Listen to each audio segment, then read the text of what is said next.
50-50O, memahami organisasi dengan kekhasan Indonesia, ditinjau dari 4 perspektif organisasi: human capital, kepemimpinan, budaya perusahaan, dan pengelolaan pengetahuan.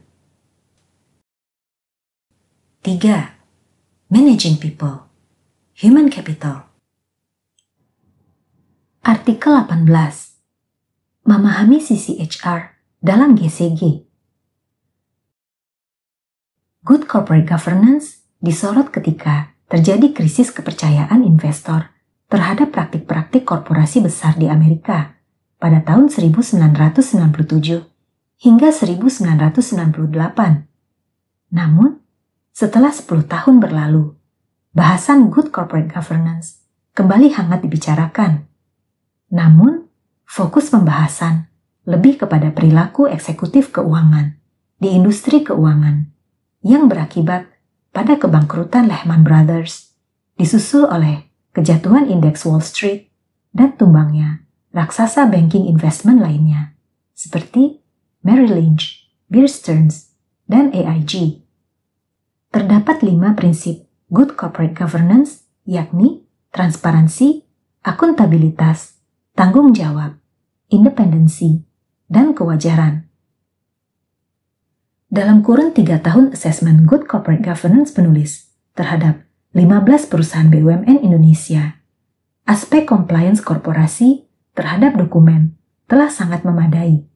Namun pemenuhan terhadap benchmark atau Good Corporate Governance Best Practices masih memerlukan upaya yang lebih keras.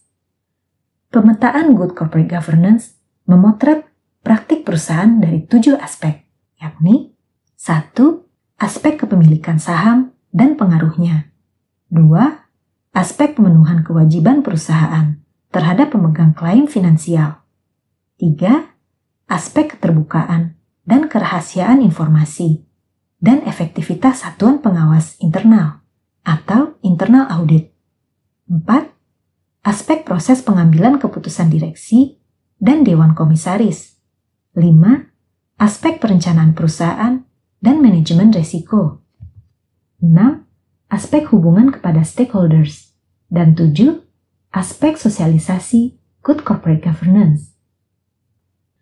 Meskipun lingkup asesmen GCG adalah aspek compliance atau kepatuhan perusahaan terhadap peraturan perundang-undangan, namun aspek organizational development dalam artian holistik telah terpotret dan terekam dengan baik oleh penulis melalui hasil dokumentasi audit GCG. Segera setelah pemetaan GCG dilakukan, tahapan selanjutnya adalah melaporkan hal-hal apa saja yang sudah berjalan baik di dalam perusahaan. Kemudian dibuatkan rekomendasi, jangka waktu, serta prioritas pelaksanaan kerangka kerja implementasi atau KKI. Namun karena pemetaan GCG tersebut merupakan bagian dari produk perundang-undangan Kementerian BUMN yang wajib diterapkan, maka sedikit sekali perusahaan-perusahaan powerhouse ini memandang secara serius hasil pemetaan GCG ini, yakni KKI, sebagai titik tolak atau dasar untuk pengembangan organisasi ke depan. Sehingga, hal inilah yang membuat penulis ingin lebih mendekatkan GCG dengan aspek human capital, dengan kekhususan organizational development. Sehingga, artikel-artikel yang diturunkan adalah implementasi GCG dalam aspek organizational development.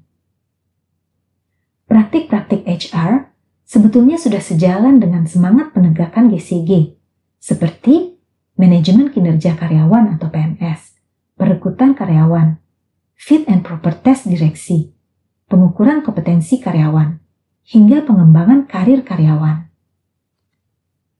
Keseluruhan subsistem-subsistem tersebut sesungguhnya memperkuat organisasi, memperkaya best practices GCG, menjelaskan tata kelola perusahaan secara rinci atau transaksional.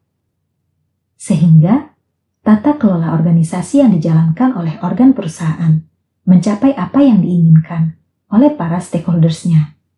Setidaknya, subsistem-subsistem yang dijalankan memenuhi prinsip-prinsip GCG yang bersifat korporat atau makro, di mana sebelumnya tidak pernah didefinisikan secara rinci. GCG kembali menemukan bentuk sejatinya, ditinjau dari sisi HR, bahwa GCG tidak melulu mengatur kepatuhan secara hukum yang berkenaan dengan tata kelola perusahaan. Namun, seiring dengan semakin banyaknya studi yang dilakukan oleh perusahaan konsultan terkemuka, maka sisi HR dalam GCG di tahun-tahun mendatang, melalui implementasi subsistem-subsistem human capital, akan semakin memperkuat korporasi.